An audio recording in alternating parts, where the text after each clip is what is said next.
Okay. What is going on, everyone? How's everybody doing tonight? I hope the weather is okay where everyone is. Week 13. So apologies for not being there last week. Hopefully Jordan took care of you guys. And I got some time away and my internet connection was not in a spot where I could join. So, all right, let's get to the normal. Apologies if I'm a little lethargic tonight. I'm on this stupid diet that I probably need to reevaluate whether or not it's going to work for me or not, but it's taking quite the toll on me since it's a very, very low calorie diet. Not that you guys need to know that, but anyway, so let's jump in. We'll go for about an hour. Anything's on the table. So if you want to talk about week 13, if you want to talk about playoffs, if you want to it's primarily a DFS show. That's where my specialty is, but open to talking about just about anything with you guys. So we'll get started. We'll start pulling up the questions and getting into it.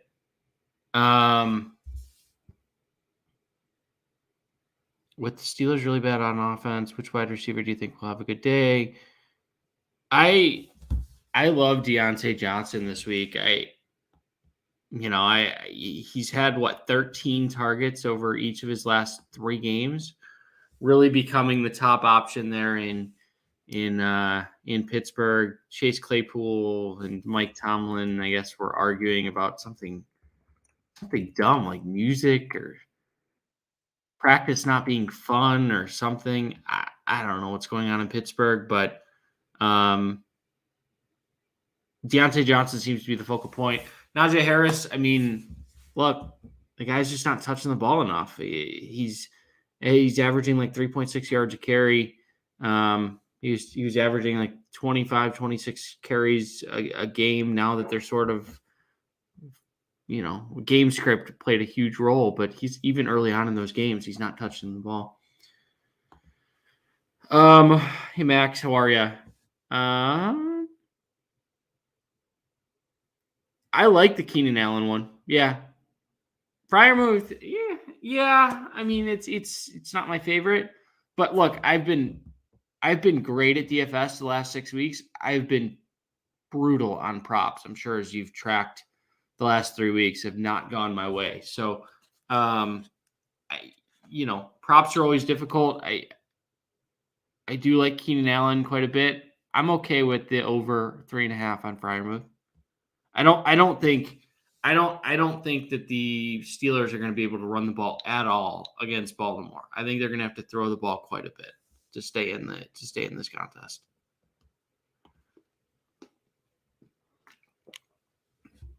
I have 3 Raiders in FanDuel cash. Am I making a mistake? I have 2. Yeah. I have Renfro and Moreau. I don't know who the third one would be. Yeah, you may want to reevaluate the third one. Like, I wouldn't play Derek Carr in cash. I wouldn't play a running maybe. I'm assuming it's Josh Jacobs. Maybe. Probably get away with playing Josh Jacobs, but there's a lot of running backs that I like this week ahead of Josh Jacobs. So guys like Eli Mitchell, Antonio Gibson. Who else do we got? James Conner's in that group. I'm just pulling up the list now. Leonard Fournette is in that group. Jamal Williams at 6,500. I know a lot of people are a little scared of him. David Montgomery is probably a little ahead of Josh Jacobs as well for me. So playing 3 seems a little tough. I would probably stick to 2, and I don't feel great about 2, but that's where I'm landing.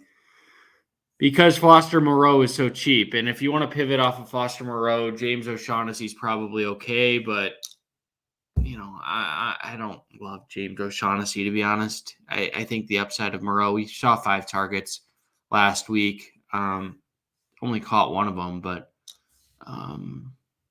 that's kind of where we're at in week 13. Hey, Kurt, how you doing, buddy? Oh, God. Are you kidding me?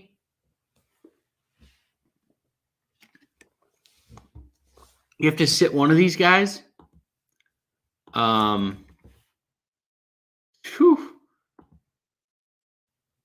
It's a good problem to have, but let's take a look. I think it's going to pain me to answer this question.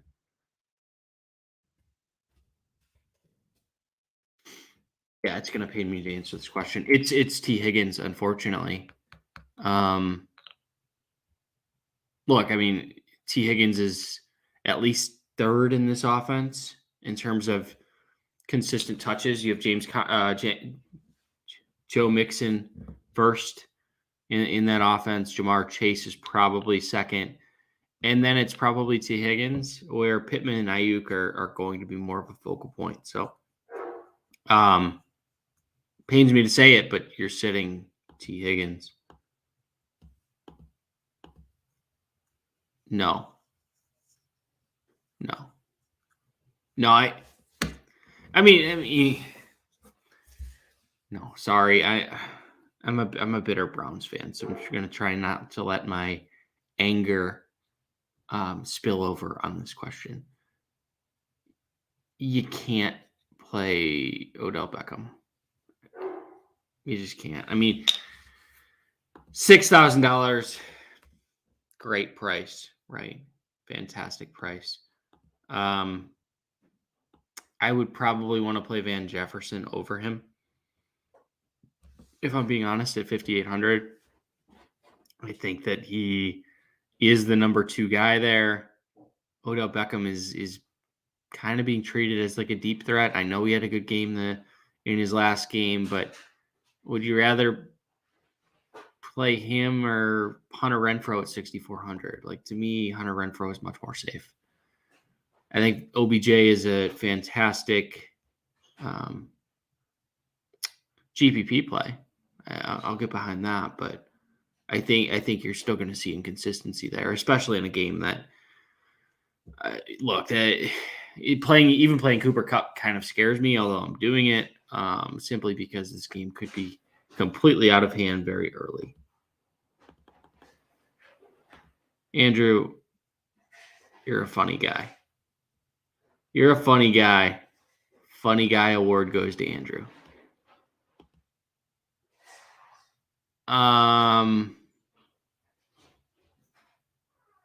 Thoughts on Mike Williams? I know he's healthy, but he's sort of turning into, I don't want to use the example, but like he's sort of turning into DK Metcalf, where the teams are just kind of game scripting him out.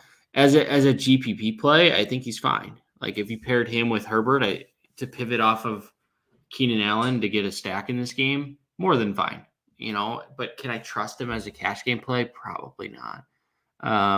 He's going to have, I have him probably somewhere in the neighborhood of 30% chance to have a touchdown and 75 yards, something like that, which is sort of what you need for him to pay off, because he's not a high volume. He's not a high volume guy. I know the matchup is slightly favorable for him against Eli Apple. I'm surprised Eli Apple's still in the league. But you also probably have safety help over the top, where they know they're going to give up yards to Keenan Allen underneath.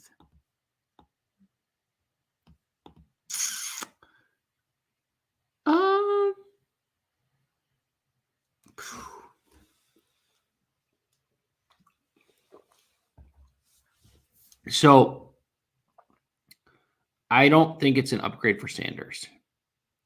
I can get behind it's an upgrade for Goddard and Smith.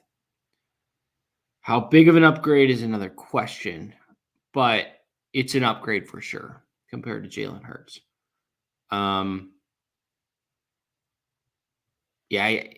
Sanders, I guess you could make the case like they should move the ball more, but are they going to?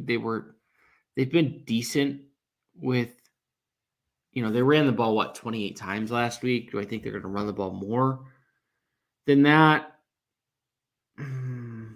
Probably not, to be honest, because it's just, seemingly unlikely. But because, yes, the offense should be better, but Minshew also throws interceptions. So do those things balance out? I don't know. But yeah, as far as Goddard, it's certainly an upgrade.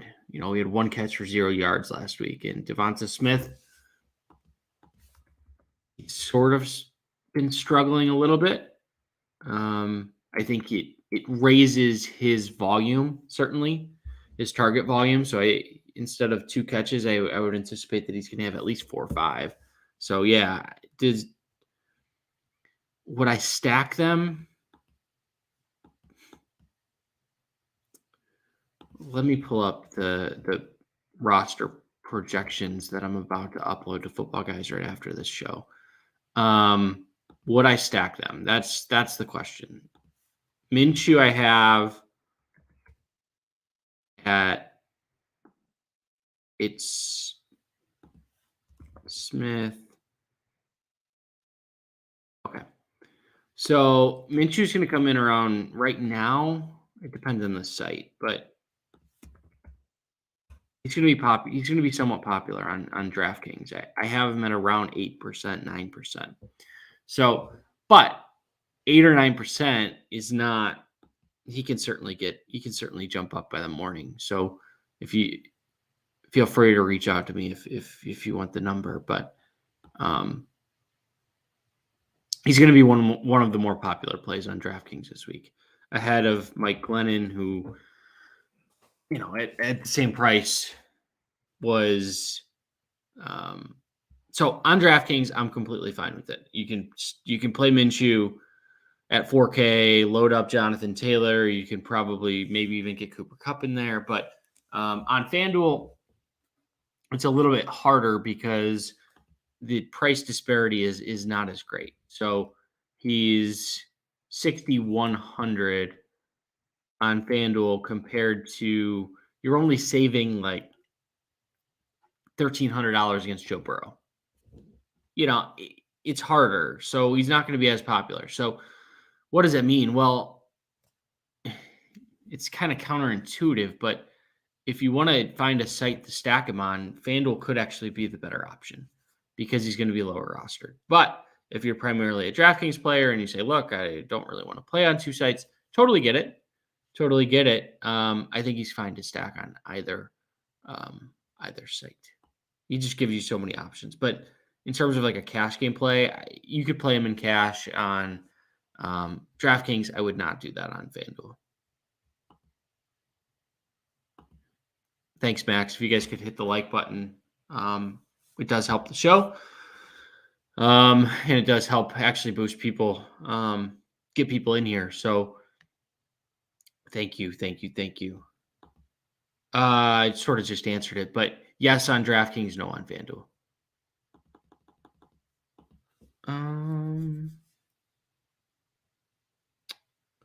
Because they have to release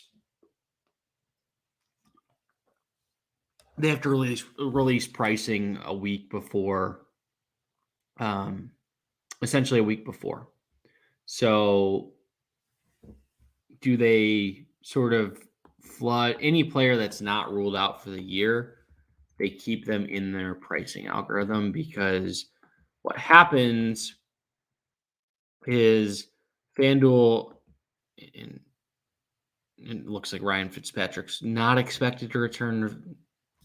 I don't want to get too much into it, but he's not expected to return, but he hasn't fully been ruled out. So they keep him in there because on the off chance that he comes back, it typically takes a week for new players to be added on FanDuel. They're historically slow at it, and it kind of upsets some people. So they've taken the stance that until a player is completely ruled out for the season, and even then, they still sometimes keep them in because they've gotten so much negative feedback on either players that come back and they're minimum priced, or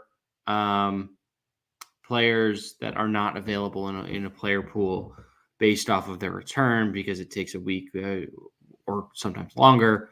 Not so much in football, but certainly in other sports.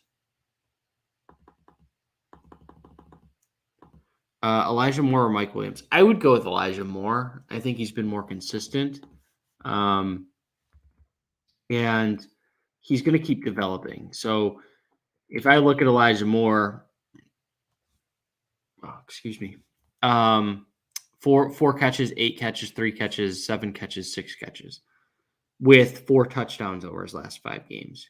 He's really becoming, as a second round pick with the Jets, he's really becoming a top option for this team.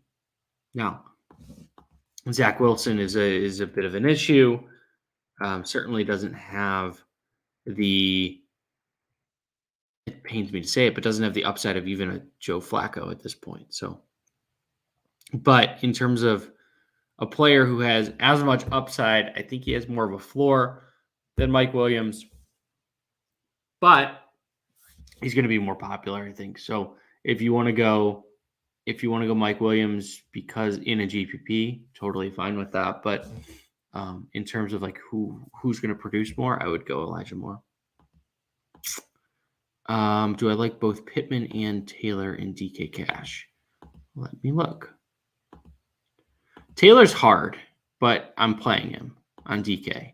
FanDuel, I'm not, simply because he's stupidly expensive at $10,500. Pittman, $5,700. I think that's more than a fair price. Looking in that price range, I like him more than T. Higgins. I like him more than Mike Williams. The one guy, Brandon Ayuk is interesting. But Ayuk is tough because he's been so big play dependent. And if I look at how the 49ers might change their game plan with no Deebo Samuel has 2 catches over the last 2 weeks? He's not been involved in the passing game. So does his absence really help Brandon Ayuk? Not necessarily. I mean, sure, a little bit, right? So they're going to throw the ball more than what they have in the past couple of weeks. But does it open up like 15 targets, for example, if Cooper Kupp was out? No, it doesn't. Or if Deebo Samuel was early on in the season? No. Deebo's really been more of a running back the last few weeks. So I don't know why I went on that tangent, but I think I was talking about Brandon Ayuk. God, I'm an absolute mess this week. But going back to Pittman, I like him better than Ayuk. You could make a case of Van Jefferson, but yeah, I think Pittman is completely fine this week. Hunter Renfrow is the only guy in that price range that I would have above him, just because he's been safer at 5,800. But if you wanted to play both those guys, that's totally fine. Do I like Josh Reynolds as a value play?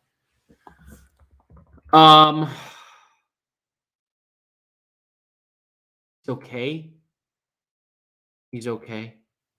I mean, when you get down into this range of guys, right? And I'll just call them guys because that's sort of what they are. They are guys who you're hoping for 3 catches, 30 yards, and maybe fall into the end zone. There are a number of guys who are just sort of there. The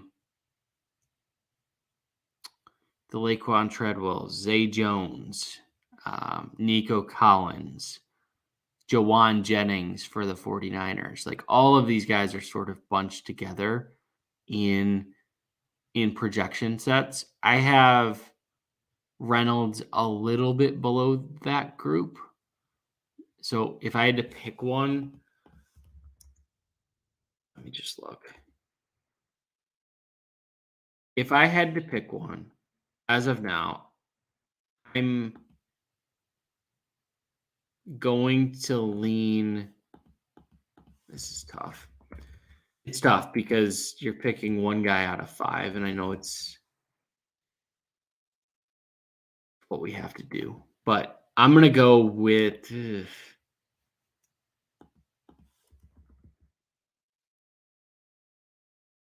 I'm going to take either Nico Collins or Jawan Jennings, just because probably Nico Collins.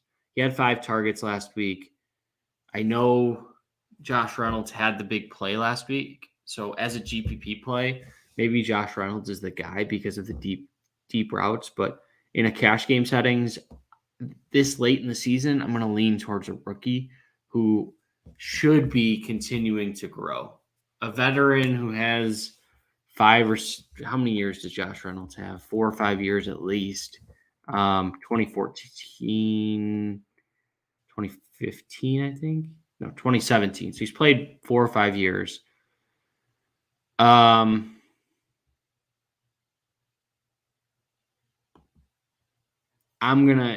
He's new to the offense too, so I guess there is some things to like there, but I'm gonna take one of those other guys. Give me Collins or Jennings, but like I said, we're splitting hairs. I have them all projected between 7 and 9 points. So go with your gut.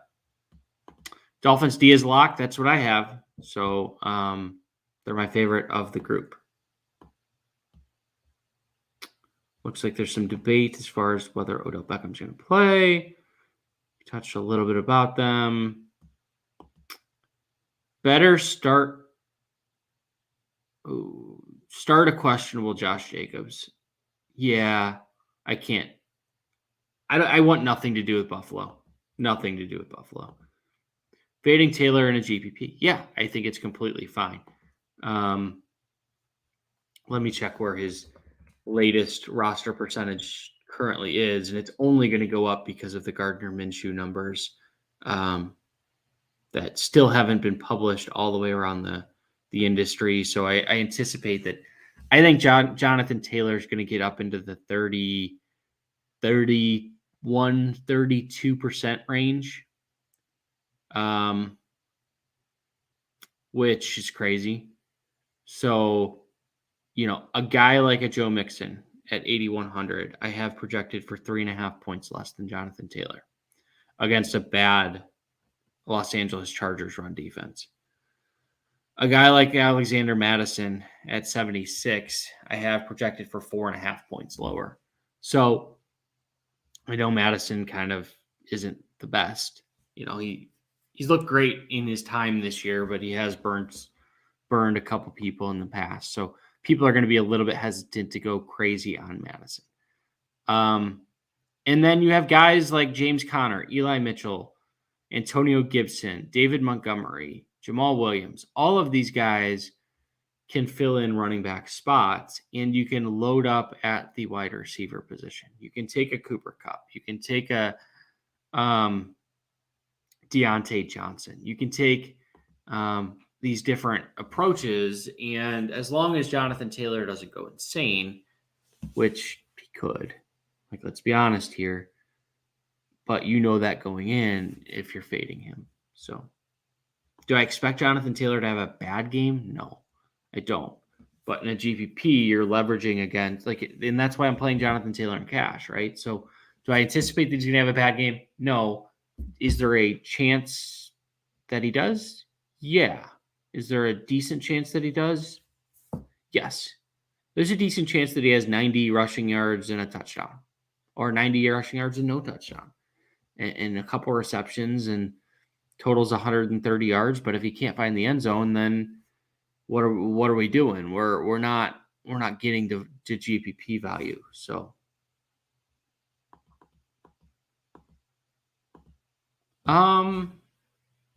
not this week, Mariah. We were heavy on that last week. For those of you that read my Cracking FanDuel article, we were heavy on that with AJ Dillon, Aaron Jones holding a spot. I don't think we need to go there. There's so many good options this week that if Sony Michel is look, here's what I would say. The running backs that I have right now, if you want to use it as a tiebreaker and have something like having a late wide receiver and a late running back, like an Eli Mitchell that allows you to pivot down, I'm okay with that. But planning a lineup around that, I probably wouldn't do that. There's just so many good options in Los Angeles that you probably don't need to go down that way. Who are my favorite pivot points this week? Well, I'm assuming you're meaning GPPs. So I think a very, very strong pivot off of Cooper Kupp is Justin Jefferson. Justin Jefferson is going to be 5 to 7% rostered compared to Cooper Kupp, who's going to be north of 20%. And Justin Jefferson and really this Detroit defense in general have absolutely been abysmal against elite wide receivers. So I'll share my screen just really quickly. Hopefully you guys can see this.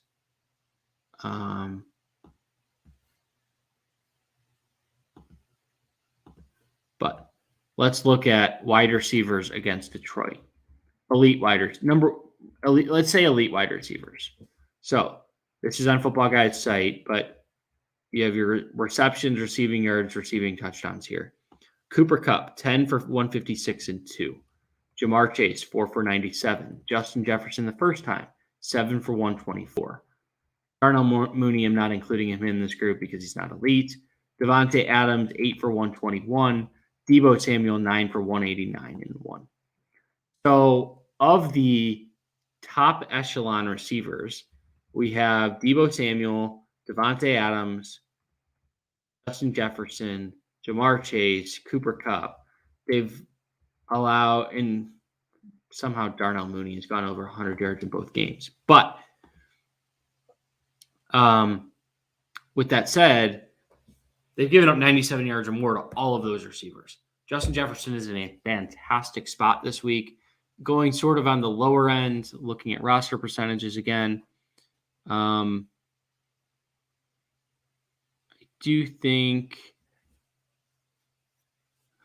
think the question that you have to answer for yourself a little bit, and it's what top GPP players. I'm not one of them. I would consider myself a very, very, very good cash game player, not a top game GPP. I don't max enter. I do okay, but not nearly as much as good as some of the guys. But a lot of them are going to be looking at this Seattle offense, and I want no part of it. But you could definitely take a look at it and say, is Russell Wilson done? Is he going to have a breakout game? Does he have a good game left? Could Tyler Lockett at 3% rostered have a big game as a pivot to really the most of the mid-range? Could DK Metcalf?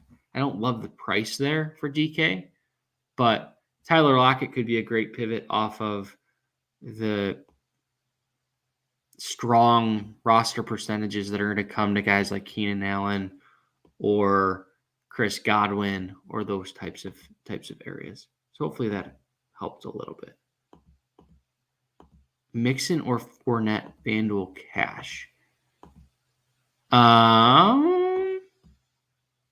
It's going to be Mixon. So Mixon scored a touchdown in like 6 straight games. Fournette, I think, is an outstanding GPP play. But looking at Leonard Fournette's game logs, he has struggled with consistency. And at his price, look, there's no denying last week was amazing. But look at the weeks before that, right? 35 rushing yards, 6 receptions for 39 receiving yards. So no touchdown. The week before that, 47 yards, 45 receiving yards, no touchdown. The week before that, 26 yards, 17 receiving yards, no touchdown. So the yards are getting there because of rushing plus receiving, right? So he went 70 and then 90 and then 43. But it's not good enough for the price. The price is too high. I think your points chasing a little bit there. I would go Joe Mixon. I think he's in a much better spot. Much better. I don't want to say much better matchup, but he is in a better matchup going against one of, if not the worst run defenses in football.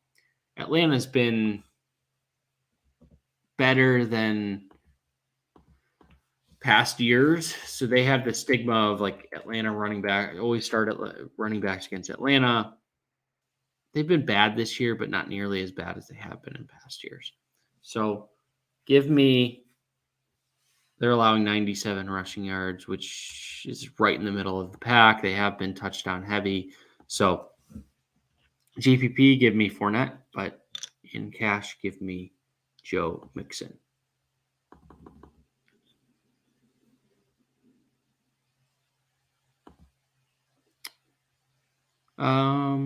Isn't that a good thing, Max?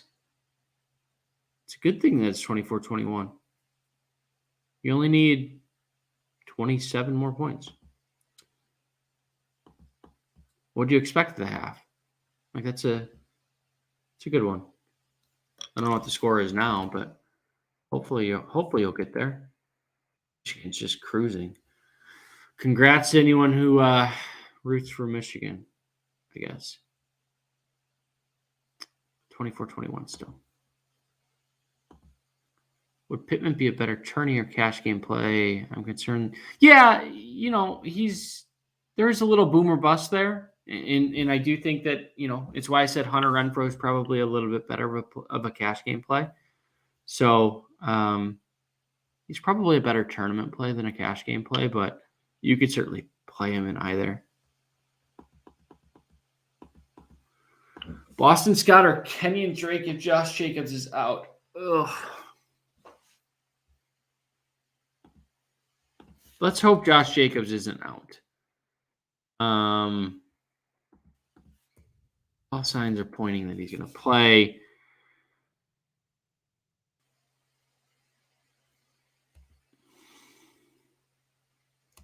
The problem is Boston Scott's questionable, right? I mean, checking the latest on Boston Scott, but last I heard he was also questionable. Here's the problem: is the Raiders game, isn't that an afternoon game? Yeah, that's the problem. It's a 4:05 game. So you may not know the answer to this question until 4:05 or 2:30, well after the decision time for Boston Scott, assuming the Eagles are at noon. So I think with that said, you have to roll Josh Jacobs and then put Kenyon Drake in there if he's out.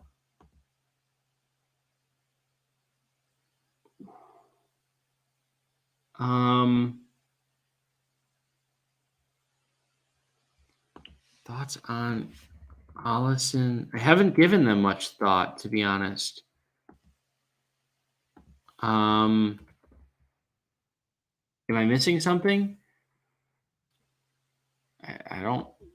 Yeah, expand on that question, Anna. I'd love to know. Maybe I totally could be missing something, but those guys haven't popped on my radar really at all this week.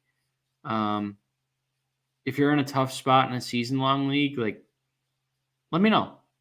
Let me know your thinking there, what you need, and I can try and help. But I haven't spent a lot of time on those guys.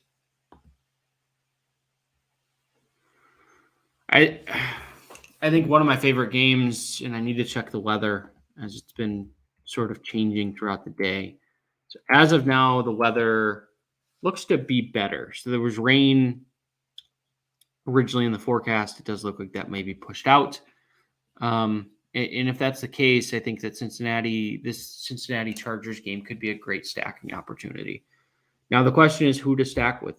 The obvious answer is Jamar Chase, but he's been quiet the last few weeks where T. Higgins has has sort of been the primary guy.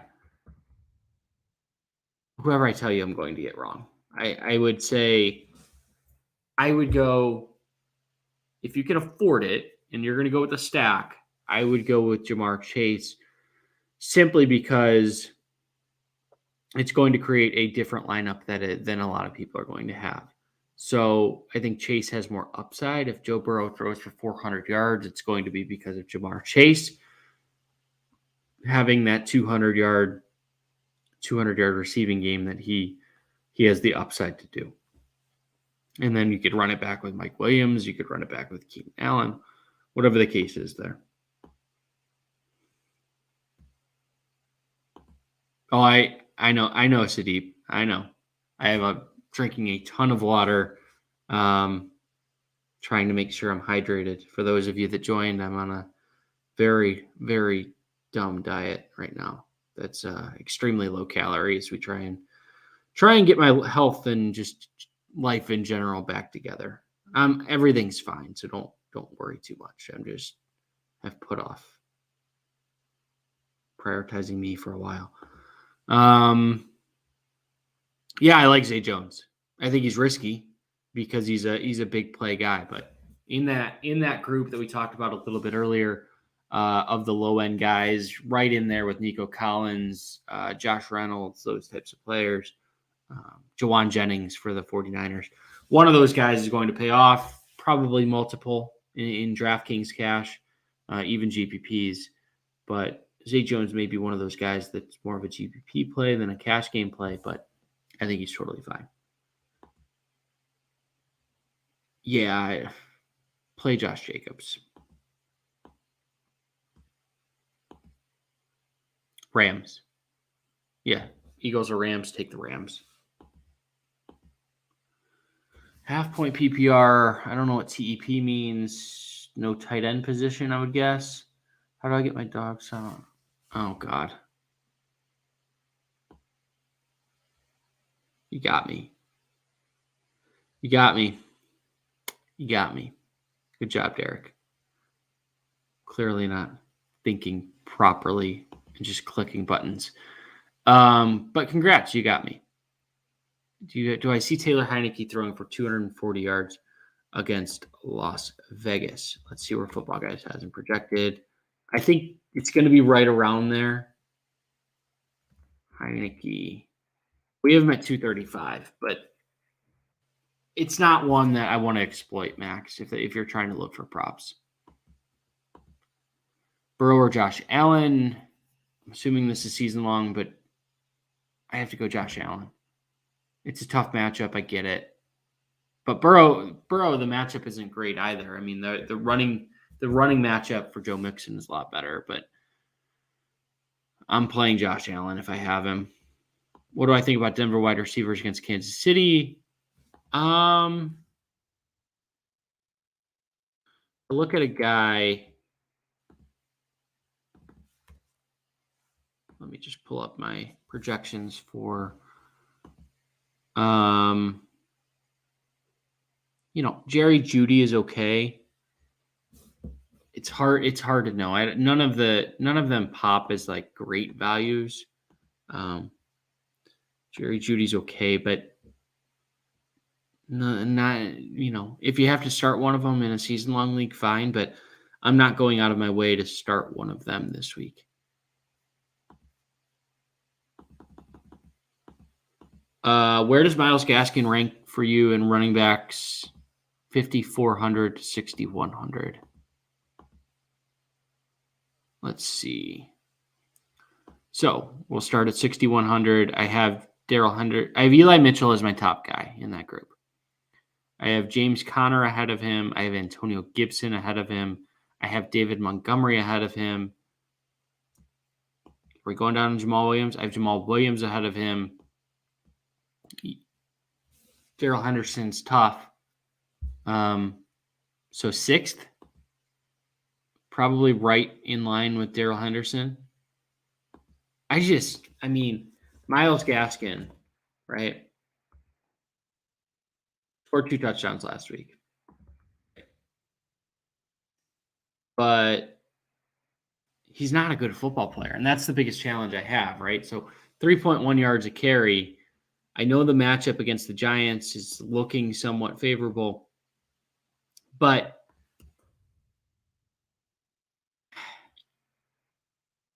it's tough.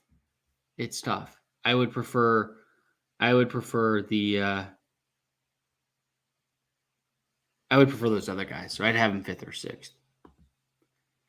Who's the best player to roster from the Bucs besides Brady? DraftKings, that's Chris Godwin.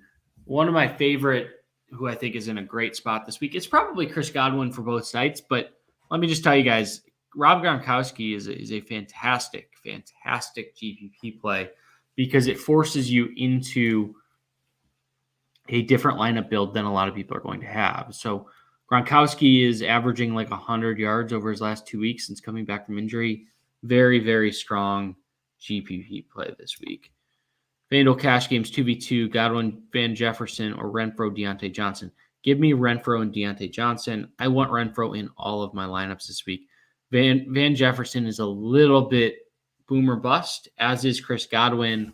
I think you get more stability with Deontay Johnson. As I talked about, he had 13 targets in each of his last 3 games.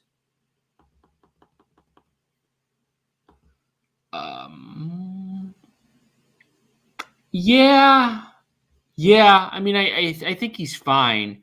Miles Sanders, you as a GPP play, you're sort of going to get a little bit of a bump this week because if he doesn't injure his ankle and miss a portion of the game last week, he's much more popular.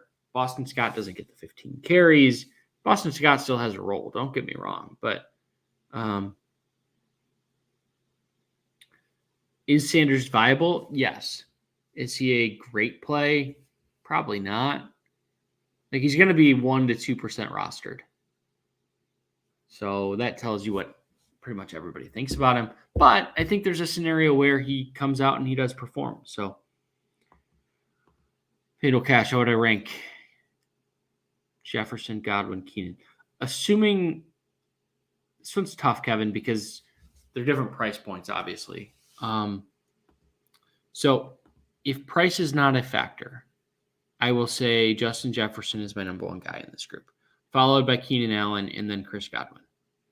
However, we do have to consider price. So I'll go Keenan Allen at 7,300, save the $700, then Justin Jefferson and Chris Godwin. He's just too expensive on FanDuel at 7,600. They haven't lowered his price enough for me to want to just be all in. And I know I talked a little bit about my favorite player of that game. I like him, but when we're comparing him to Keenan Allen or Justin Jefferson, who I love Justin Jefferson, he's my number 2 overall wide receiver this week behind Cooper Kupp. I'm going to go Justin Jefferson. Is Kenny Galladay washed up? He's so banged up. That it's hard to call a guy that is in a relatively new offense. I know he's been there for a little bit of time now, but could he score a touchdown? Let's go to our props. Wow.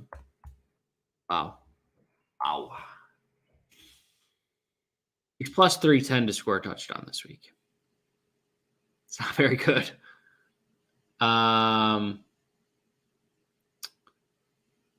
Yeah. Could he score a touchdown?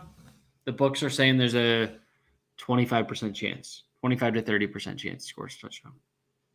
So it's probably right. But he has a chance. Yeah, and I'm going to do one of those, something like that.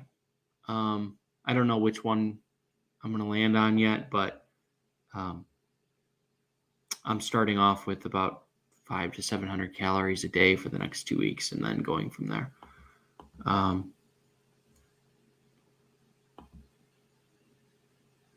Yeah, Devontae Parker's fine. 3,900 on DraftKings. I think it's totally fine. Straight up, pick the win. Monday Night Football, Pats versus Bills. I am going. It's hard. I'm going with the Buffalo Bills. I look at Mac Jones on the road. He's only averaging 195 yards passing per game on the road. Heavy win game, and cold, which Mac Jones, Southern kid, hasn't played a lot of games in the cold. I know he's been practicing in the cold in New England, but Josh Allen should be more familiarized with those conditions playing up in North Dakota State and up in that area. So I'm going with the Buffalo Bills. Max, they're on the Football Guys site. I hope a lot of people know about us. I have some people that reach out to me and say, hey, I play $5 a week in FanDuel. And I said, you know what?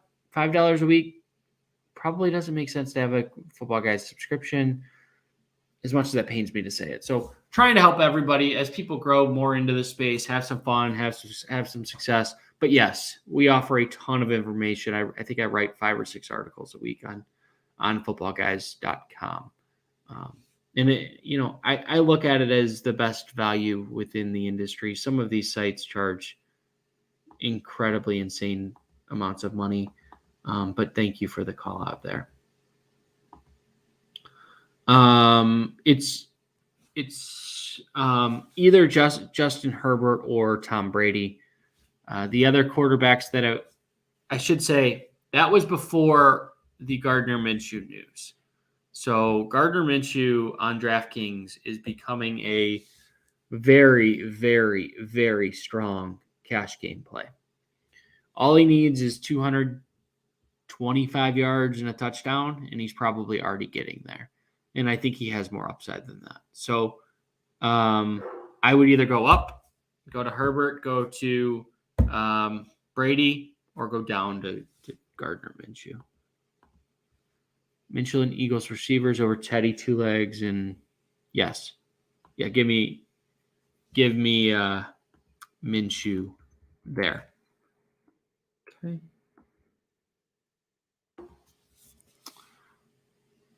Got it. Yeah, I think it was Olesen or JaMychal Hasty. I would go Quadre Olesen if you have to stash one on your bench. If Cordero Patterson goes down or something happens, I think Olesen at least has a role there. Where Hasty, trying to predict that backfield, I'll say, is always a challenge. Trey Sermon's still in the mix at some point. Maybe he continues to grow. I don't know. Is Jeff Wilson coming back at some point this year? I think so. Oh, he's playing this week. He just has been more of a backup. So I think the path to Hasty becoming a more solid, consistent running back is probably a little bit more difficult. And I think Debo is probably like a week. Like, how long is Debo going to be out? I don't think he's going to be out that long, right? Joe Hilton, Tevin Coleman, Boyd, Sutton. Hold on one second. Hilton, Coleman, Boyd, Sutton. Hilton, Coleman, Boyd, Sutton.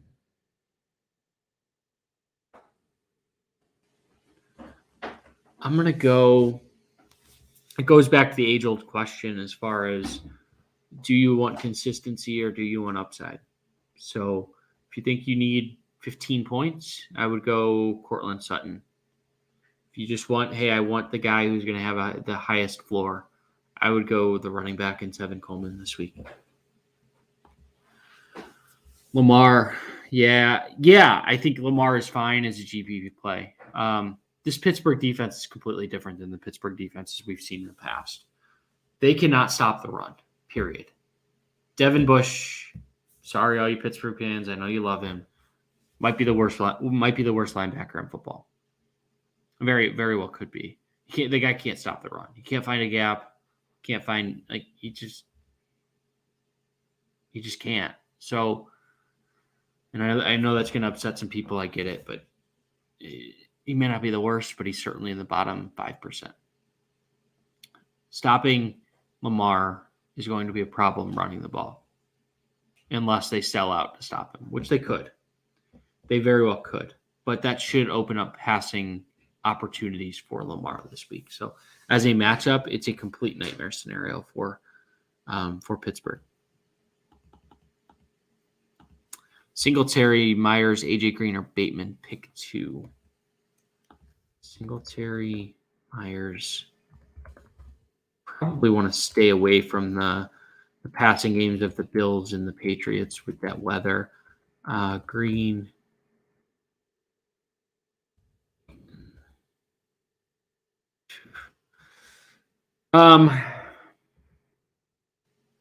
Give me AJ Green and Rashad Bateman, although it doesn't make me feel good at all.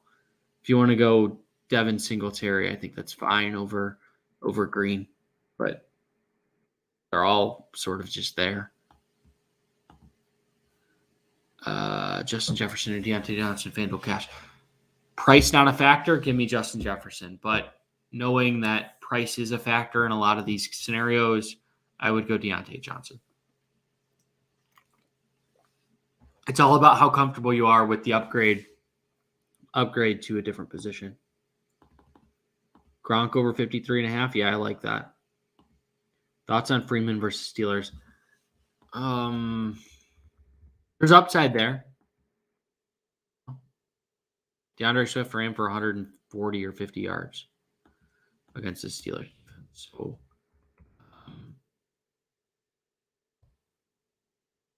looking at game logs, right? 165-2 to Joe Mixon. Austin Eckler only had 11 carries, but still scored 2 touchdowns on the ground and 2 touchdowns through the air, so 4 total. DeAndre Swift had 130 rushing really over the last 3 weeks. And then Alex Collins tore him up a couple weeks before that. So could we see a game where Freeman scores 2 touchdowns? Sure. Am I playing it in cash? No. So it's more of a GPP play this week. Should you pay up for Kittle? Yeah, Kittle's in a good spot this week.